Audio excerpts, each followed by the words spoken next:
मैं जब भी खाला को देखता था मेरी नीयत खराब हो जाती थी। एक दफ़ा मैंने खाला को हाथ से सलाम किया तो उसने मेरा हाथ ज़ोर से दबाया। मैं भी दबाने लग गया कि औलाद नहीं थी, वो चाहती थी मैं उसे औलाद की खुशी दो। इस वक्त मेरा भी मूड बन गया अच्छी तरह। खाला को मज़ा दिया, 2 बार पानी भी निकाला। 1-2 दिन बाद दोबारा मौका मिला तो दोबारा मज़ा दिया। अगले दिन खाला ने बुलाया और कुछ पैसे दिए। मैंने कहा कि किसी है। वो बोली, मुझे औलाद की खुशी देने के लिए तेरी वजह से माँ बनने के काबिल हो गई हो। लेकिन ये खाला की नींद सो रही थी। वो एक बोली मैंने सुन लिया। मेरी खाला बोली तुम भी उसे मज़ा ले लो। फिर मैंने ना तो और भी दोनों को पूरी कहानी सुनने के लिए चैनल को सब्सक्राइब कर दें। बचपन से मैंने उस साल को कहकर पुकारता था, हालांकि रिश्तेदारी के धागे में वो मरहला उसमें कोई न थी। ये सब बच्चे भी कभी मतला कहते हैं और वो बड़ी मोहब्बत से सबको जवाब दे दें, किताबुल वकाल बरक लहराती हैं। कभी आम के मौसम में आम था अपने सहन में छाती, और कभी गोरो चुने की मक्खी के डंक सीन करती। वो हर लिहाज से बच्चों के लिए एक माँ जैसी शक्ल रखने की औरतें, मगर उसके अपने सीने से लगा कर बैठा रहता। उसके अपने कमरे में खिलौने नहीं देख सकते थे, न कोई नंगे पाँव की जान उसके दरवाजे पर मुश्तमिल थी। वो अब के साथ साथ में बड़ा हो अबू आ गया, लेकिन खाला की मुस्कुराहट के पीछे छिपे दूध भी मेरी आंखों में ज़्यादा वाज़े होने लगा। उनके चेहरे पर ही रहती, मगर आंखों में एक ऐसी चीज़ें छिपी होती तो शायद रात के सन्नाटों में आंसू बनकर बैठी थी उनका शऊर। जैसे सब चाहते थे एक सीधा सादा भूला सा इंसान था, मगर ऊपर ने उसके कंधों को झुका दिया था। महल्ले वाले कहते कि उसकी शादी करवानी है।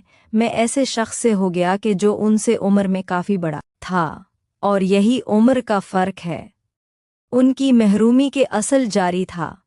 एक दिन ऐसा आया जब मैं किसी काम से खाला के घर गया वा तन्हा बैठी हुई थी।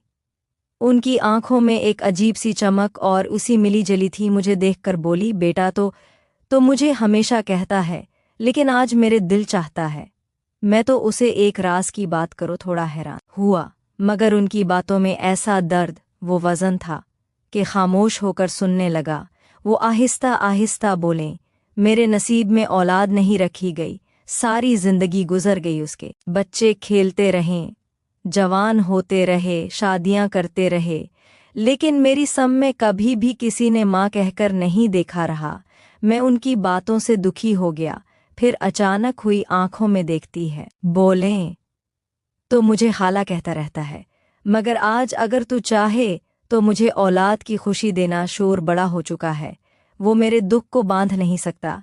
मैं माँ बनने की हसरत दिल में लिए दुनिया से ना जाओ, ये चाहती हूँ। ये मुल्क मेरे कानों में किसी गूंज की तरह टूट कर गईं। एक औरत जो बचपन से खाला कहलाती आई थी, मुझ जैसे किसी बच्चे नमाज जुमे से ये कह रही थी कि उसे औलाद की खुशी चाहिए। उस वक्त मेरे दिल में जैसे जज्बात में घर कर लिया एक तरफ, लेकिन मैं अखलाकियात को क्या दिया और दुनिया की बातें होती हैं, और दूसरी तरफ सामने एक औरत बैठी थी जिसकी ख्वाहिश इतनी सादा मगर इतनी बड़ी थी। उसकी महरूमी के सामने सब इस बोझ लगने लगे। मैंने सोचा, आखिर औलाद की ख्वाहिश की है। ये मोहब्बत एक जिस्मानी तकाज़ो नहीं, बल्कि सदियों से औरत के दिल ने जमा हुई वो तरफ है जिसे मुकम्मल बनाती है। माँ का रिश्ता सुकून से नहीं बनता, यहाँ से जन्म लेता है कि चेहरे पर इस्लाम में एक माँ जैसी दीगर आई थी, जैसे वो बरसों से अपने सीने में दबाए हुए को पहली बार बाहर निकाल रही थी। मैंने इंटेलिजेंस की आवाज़ में छुपे पैगाम को महसूस किया कि उनके हाथ मेरे हाथ में, अगर वो सरदार कैसे ख़िज़ां रसीदा दरख्त की शाख जैसे लगे जो बहार के लम्स को तरस रहे हो। दिन गुजरते गए, मैंने महसूस किया कि हालात की ये ख्वाहिश उनकी ज़िंदगी के आखिरी उम्मीद है। घंटों में जिस अपने ख्वाबबंदी कभी कहते, अगर मुझे बेटा मिली तो मेरी सही नाम दूंगी, के लिए छोटे छोटे कपड़े बनाऊंगी, उसकी झूली में जलाऊंगी। कभी कहती, अगर बेटी हो तो मैं उसे बालों में बंद होंगी, उसके लिए गोलियां खरीदी गई। उनकी बातों में ऐसी सच्चाई और मासूमियत होती कि मेरा दिल करने लगता मैं सोचना कि जिस औरत की जिंदगी पर दूसरों के बच्चों को खुश करने लगा, उसे अपनी खुशी कभी न मिले। मोहल्ले वाले भी जानते थे कि खाला के दामन में ये कमी है, لیکن کوئی ان کی مدد کو اس طرح نہیں سمجھتا تھا جس طرح میں نے قریب سے دیکھا تھا۔ اکثر عورتیں یہی نظر سے دیکھ لیں اور کچھ تو چپکے طنز کر جاتی، مگر خالہ اس سب کو ہنسی دبی دبی تھی۔